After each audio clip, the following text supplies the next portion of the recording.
This is Grafted Together with ACSI Chief Ministry Officer Jerry Nelson. Back in November, ACSI hosted its first annual Biblical Unity Summit. The main goal of this first summit was to gather thought leaders and practitioners together to first and foremost join our minds and hearts together to affirm what the Lord has called us to do in seeking unity in the body of Christ. We also wanted to share strategies on how we can do this better. And we also wanted to spur each other on in this work through mutual encouragement and prayer. We were blessed to partner with Christian Academy School System with campuses in Louisville, Kentucky, and New Albany, Indiana, under the visionary leadership and courageous leadership of Superintendent Darin Long. In keeping with Christian Academy's long-standing history of fanning the flame of Christian education across this nation and the world, they graciously opened their doors and shared resources with about 30 practitioners from across our association in the U.S. And for 2 days, it was our desire to discern what the Lord has done, He is doing, and what He wants us to do moving forward. Day one was filled with presentations, discussion, reflection, and a trip to the Kentucky Derby. And we got to see a race. Dion Parker, the director of Biblical Unity at Christian Academy School System, led us on a Biblical Unity field trip around the Louisville area to give us an idea of what students at Cal and Chi would experience.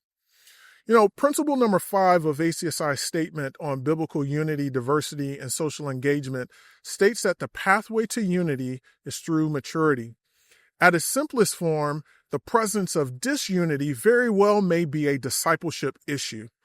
Jesus not only came to save us from our sins, but He came to show us how to live. It was His life-on-life engagement with His disciples and those He encountered that provided the substance, the visual aid, if you will, to His call for unity through love of neighbors and even His enemies.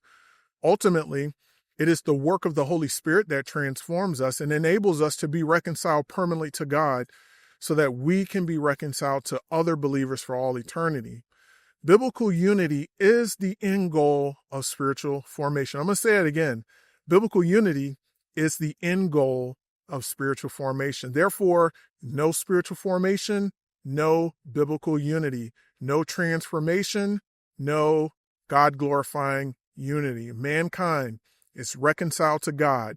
They are transformed through the Holy Spirit, and they are equipped and empowered to fulfill the command of Christ to love God with all their mind, their soul, their heart, and their strength, and to likewise love their neighbors as themselves. So again, this is why spiritual formation matters. It is what makes Christian education Christian education. And if you are not a part of the growing spiritual formation network, you are missing out. In our last meeting, Dr. Roger Erdveg walked us through strategies on training and support for teachers, especially in the area of biblical worldview formation. Coming up on April 28th, we'll have Dr. Milton Gonzalez, the Executive Director at Covenant Christian Academy in McAllen, Texas. He will join us to walk us through the last phase of the spiritual formation journey map on how to equip teachers and leaders to prepare for and respond to crisis. So to gain access to the past meeting recordings, be sure to join the Spiritual Formation Community Group. But also to register for the upcoming Spiritual Formation Network meeting, you can sign up at acsi.org/convene. That is acsi.org/convene and look for the Spiritual Formation Network. Get registered today to connect with spiritual formation ambassadors from around the world and receive regular updates on upcoming training and networking opportunities. Again, that is acsi.org/convene. Now, for those of you who are watching on YouTube, here's a quick recap of the summit video.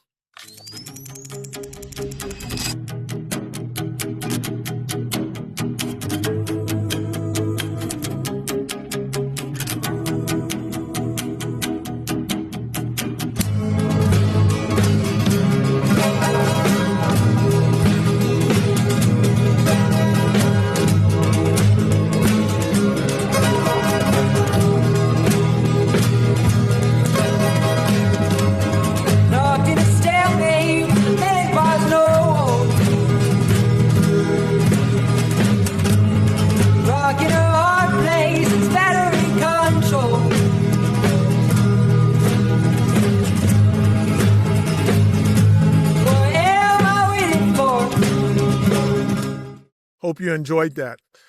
Our format for the summit consisted of a keynote that ranged from 15 to 30 minutes.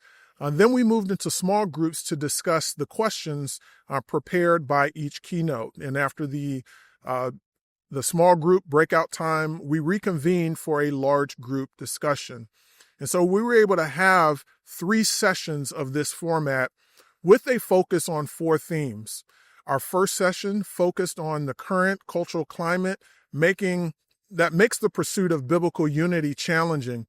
Our second session featured a set of presentations focused on the scripture mandate of biblical unity and strategies for implementing these principles and practices in a school.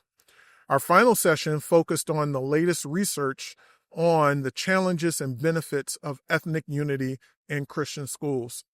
So in these set of special episodes of Grafted Together, I want to share with you the rich insight we gained during our time together. And for a summary of our takeaways from the summit, you can go ahead and click on the PDF in the show notes. Enjoy. So as we was putting this idea of this summit together, Jerry asked if I would kind of speak a little bit from head of school position as far as how do you take biblical unity and make it an instructional strategy, or non-instructional strategy? How do you make it an organizational strategy? And so that's a little bit of what I'm going to share today. What I want to explore is kind of 2 things. One, I need to give you a little bit of historical context over the last couple of years. I'll be very transparent with that. Some of the ugly, some of the good. But I think it's important to show how we get to making structure and accountability an intentional strategy. So my goal today is to encourage you, hopefully to challenge each other a little bit, and really walk away with some practical ideas that we can kind of go through. I did mention that I am superintendent at Christian Academy. I think it's important to know I've been here 20 years in several different administrative roles. So I feel like I know the school system really well. And I'm on the 6th year of being superintendent. So if you do your math, I took over in spring and summer of 2020. So there was nothing going on. That was my happened. God calls us at different times. I think Tim had foresight to see something. Former Superintendent Tim Greener, you know the handwriting on the wall in the Bible. I think Tim got that, was it out, and then he was gone. So the beginning started about 2018. There was a small group of us in the school system, about 12 of us, administrators and teachers. And we were kind of, tapped on the shoulder, really wanted to create this little group that we could start having some discussion about diversity and unity, specifically in our school system. We wanted to ask ourselves, how do we move from not talking about diversity and unity at all to having some intentional conversations? We started out with a group. We did some book studies. I remember Malice McPherson's The Third Option had just came out. That was a great book that got us started a little bit and loosened us up a little bit, kind of talk about our backgrounds, because that was important to have. We did some of the self-awareness tools. Some of the bias inventories were coming out at that time. We would take some of those, and that gave us some really good discussion. And we started attending some conferences. We were starting to have some conferences pop up here and there, especially Christian-based. I remember going to San Antonio for the global conference that ACSI helped sponsor. There were some breakout sessions about diversity. And so we would go to some of those conferences, and then we come back and we do a system PD. We would offer a couple of breakout sessions to see what other teachers and administrators may be interested in this discussion. Here's the important thing. Here was our commitment. We were going to move intentionally, but we were going to move slow because we needed buy-in. Sound like a great plan, right? Well, guess what? 2020 happened, right? It was a pivotal moment. There goes the going slow. And so we started looking, the national conversation on race intensified immediately to a new place it has probably been since the 60s. Global specifically had the Breonna Taylor situation and her murder and death. And that was hard on the community because it was right here, it was a couple of miles from the school. It affected our families because we have a lot of families that are part of the Louisville Metro Police Department, but also with the idea of everything that's happening. So it even got hotter here in that conversation. That led till June that we had a summer meeting on the lawn. And the reason I say on lawn is because it's COVID and we had to 6 feet apart. All right, good. So the meeting was supposed to be set up with a couple board members and a couple of our administrators and about 4 families, minority families. When we walked up, it ended up being 20 to 30 minority families. And so we were literally spread out on the lawn with about 50 people. what I can tell you about that, it was very raw. It was very emotional. I think every emotion God's given us was felt that night. There was anger, there were tears, there was regret, there was defensiveness. Everything that could happen was felt in those 2 or 3 hours in that summer June meeting. And I was a new superintendent. Man, did I feel the weight of that division. It was heavy. I will tell you that year, COVID was simple. COVID, a world pandemic, I'm calling it simple, right? But that's a tangible problem to be able to take and figure out how do we fix it, how do we get to school, things on that line. But the racial reconciliation felt impossible. And I will tell you that 2021, I didn't sleep. It wasn't because of the COVID. It's because of the division that we felt in our school system. So after that meeting, going into the beginning of that school year, hoping we would be in school, we knew we needed to do some kind of tangible next step. We've never been really big about doing councils that's made up of administrators and parents, but we decided we were going to create a diversity council. It's made up of about 20 members, included several minority parents that really wanted to work with us, a couple administrators, a couple of teachers, our board chair. And so I would tell you those first couple of meetings, the tension and distress in that room, you could cut it with a knife. It was rough. People would say something, and other people would question what you mean by that. Some people did not speak because they want to get questioned. We found out that the meetings were being recorded secretly and shared on a Facebook group. So it was rough. And these are people we knew, we thought we knew, right, of each other. But we got through it. Christ got us through it. Jesus got us through it. And after a couple of meetings, we finally decided we could get to work. And so we created 3 subcommittees. We created one on training. That was particularly to talk about how do we train staff and administrators and teachers on understanding cultural awareness. What does that look like and how does that come about? We created one on culture. Culture, you have your culture that you can describe, but then you have your culture that no one talks about. That's a reality. So what are those? We know what the culture is walking your hallways. You walk into maybe a social studies room, it's like, why are there 15 white old men on there, right? What does that look like? Or maybe why is that picture in the office? Or we found these wonderful kindergarten boards that show diversity, unity, and what it's all about. So it was great to be able to take that little committee and go around and talk about those things. And then the last one was curriculum. Luckily we had 2 parents on that council that had education background. And so them working with our curriculum people, we were able to start looking, and we looked at English language arts. Let's look at our novels that we read. Are there some that we probably shouldn't be doing anymore? Are there some that are okay? We've been doing it for 15 years. This brings something new in to create cultural awareness. And also we went through our libraries. We've had books sitting there since the 1980s. Like, why is that book here? We did. And so we really made some initial progress in less than 12 months. Now I will tell you, we faced pushback on both sides. We faced pushback from employees and families. Why are you woke? Why are you doing this, councilman? By the way, we only did this on one campus. This was done on both our campuses. We got pushed the other way too. You're not going fast enough. This is not making an impact. You need to be harder and stronger. So it really did feel like it was a start and it mattered, but there was still that tension that was happening. So I'll tell you about a hard lesson. I quickly realized I could do this alone. There is no way. And that we needed someone dedicated that could focus on this 24 hours a day, 7 days a week.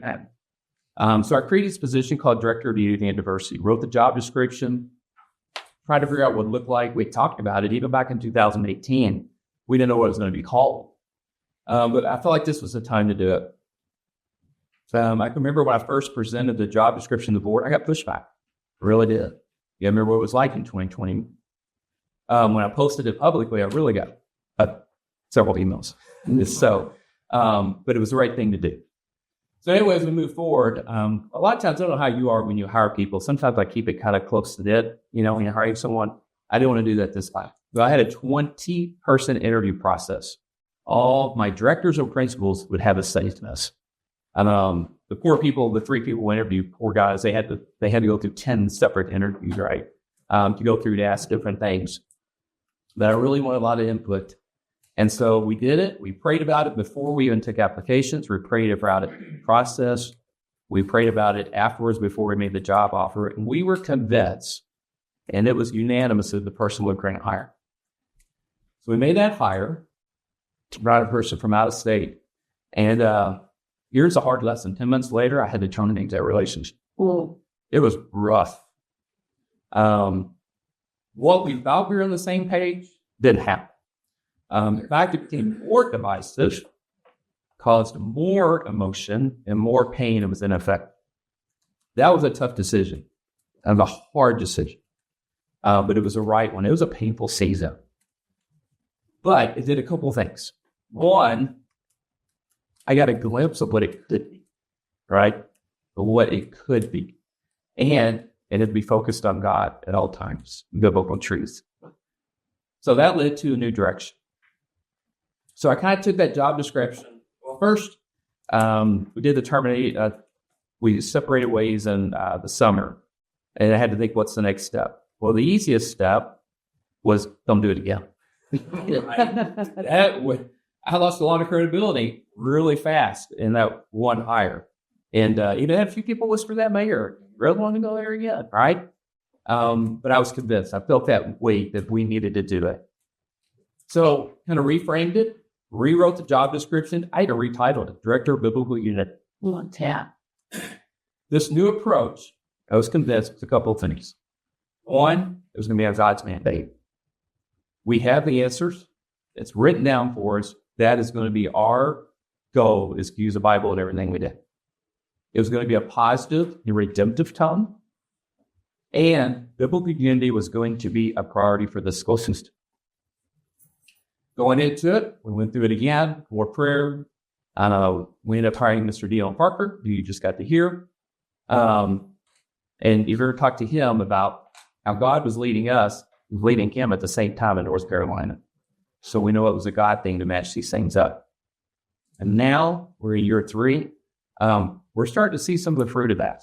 We're starting to see the spiritual fruit come back. We're starting to see some progress. Big push on that.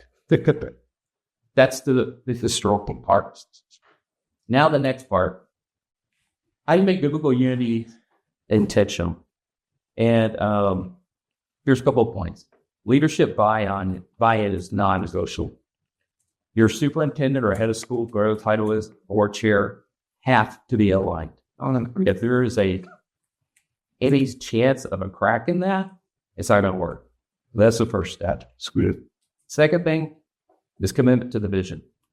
You got to be committed to where you want to be and what you're trying to get to. But here's the big piece right there. And Dion hit on this. Division is Satan's number one tactic. You got to expect that if you start having success, you're going to be resisted. Dion will tell you, before I even offered him the job, I spent 30 minutes in the car trying to scare him out of even thinking about taking the job. Because I told him, Satan, if we do this right, Satan will come after him personally and his family. Yes. And are you prepared to do that? And so you've got to know that that's going to happen. Number 3, a heads and feet approach. This position, this strategy has to infect the entire organization. It has to be with students. It has to be with staff, faculty, your directors, your principals, your marketing team. No matter where you're looking, this has to be running through the entire system. The Director of Biblical Unity reports directly to me. There's no misunderstanding between me and Dion of what we're trying to do and what we're wanting to go. And the feedback that is very important as a head of school. In fact, he's only one of 3 key directors that report to me that oversee strategic initiatives. So our Director of Spiritual Formations, our Director of Biblical Unity, and our Director of Administrative Services work with me on things that we want to do. So we filter everything through those 3 things. Spiritually, through our Biblical Unity lens to make sure we don't have misgrip, making sure we're on focus and everything that we're doing is moving in the same direction. And lastly, to be intentional, it's got to be rooted in the Scripture. All right? No more culture stuff. Every initiative is filtered through biblical truth. No matter if it's a program, field trip, where we're thinking about doing something, that we're going to filter that through light. So how do you get it going? So coincidentally, I had a pastor once said, "They're God incidences, not coincidences." We were writing a strategic plan at the same time, 21, 22. And that, of course, as a superintendent, falls on you to kind of lead that. So I knew in the back of my mind what one thing was going to be, right? I just had to work the team through it. But we ended up with 6 strategic initiatives with 18 goals system-wide. So there's 3 goals for each of those initiatives. We set biblical unity as one of those initiatives. It was going to be a system priority. And so the reason you do that, when you look at strategic plans, it's widely communicated to all stakeholders, not just teachers, not just faculty, but your alumni, your churches you work with, your community, your grandparents, your parents, all stakeholders are part of the strategic plan. The other thing, we wanted to put biblical unity on there because it's reported to the board. That's their number one responsibility. And last, it's reviewed constantly. And biblical unity has the exact same priority as any other organizational initiative. So I'm just going to share this with you. This is our strategic plan right now. We're short on more. Next one. Yeah, I'll give you 2 more slides. I'm not going to spend a lot of time. You can read those. But there's 6 themes. So the first one up here is relationship is a theme. Viability is a theme. Accessibility. I like colors, by the way, too. I'm a visual learner. Unity is right here. Then we have growth, which is student growth, specifically academically and spiritually. And the last is leadership. I want to drill into this unity real quick. It says Christian Academy will be a positive example in the community portraying biblical unity. A lot of us were talking about a lot of pastors several years ago that when it comes to unity, we should be leading the conversation because we got the answer, all right? We should be leading it in our communities. And so I wanted to put that on our school systems back. And so that's why we wrote that way. Our goals: acknowledge the biblical value of every student, family, employee in the school system, but every human that we come in contact with. That we're going to promote our school system as welcoming, long-term option for all prospective families and employees from all backgrounds. And that we will address instances of unbiblical division with biblical clarity and unifying strategies.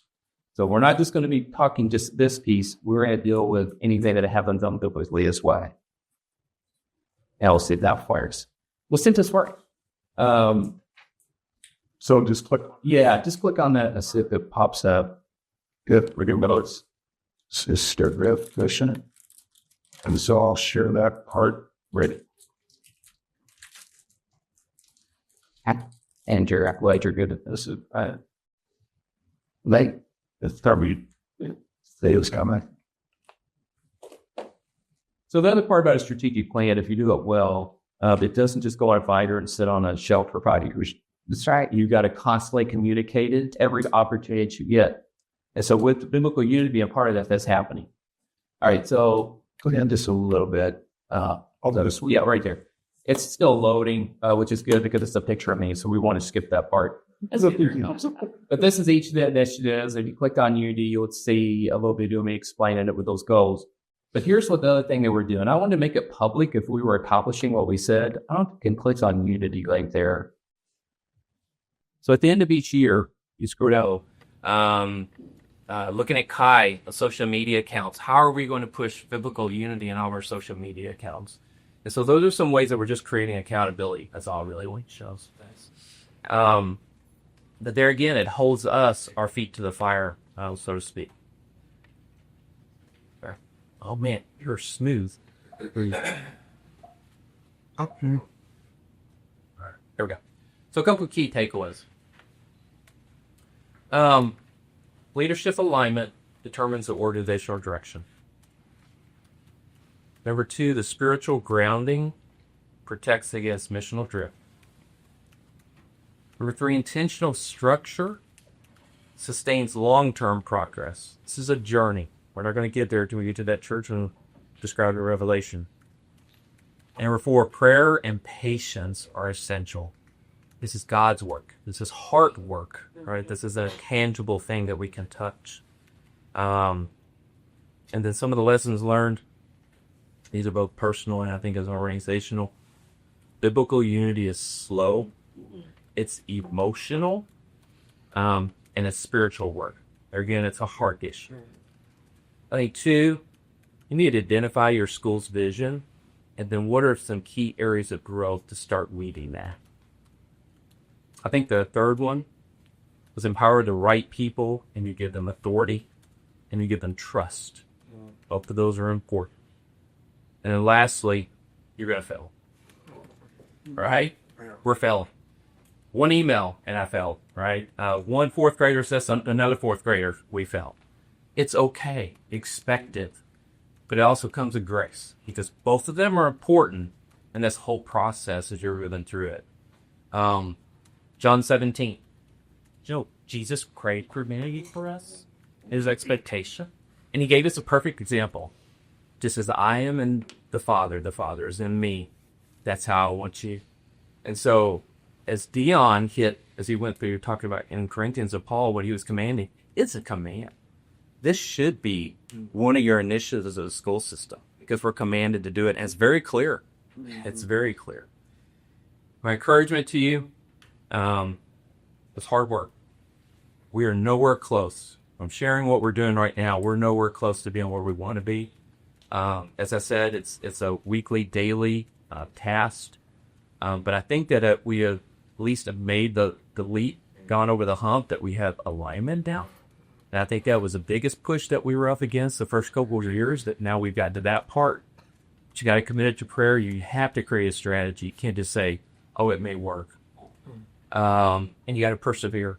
Also remember, God's got to lead. It can't be one person that's a teacher that's just passionate about it. It's got to be the entire organization, or you at least got to start trying to do that. So that's at least where we're at now. The question I think we'll do in a second, but what would it look like for your organization to make biblical unity a true organizational priority, rather than just a value or something we talk about? There's some things to think about. What does leadership need to do to model it? Or what are some first steps you could take in the next 6 weeks? So thank you so much for us. Thank you for letting me share ourselves, the ugly side and the things that we're trying to do. But I think there's going to be a lot of similar stories that all of your schools have been through over the last couple of years. Thank you. All right, that's very sure. Grafted Together is a presentation of the Association of Christian Schools International. Learn more about biblical worldview and spiritual formation at acsi.org/graftedtogether.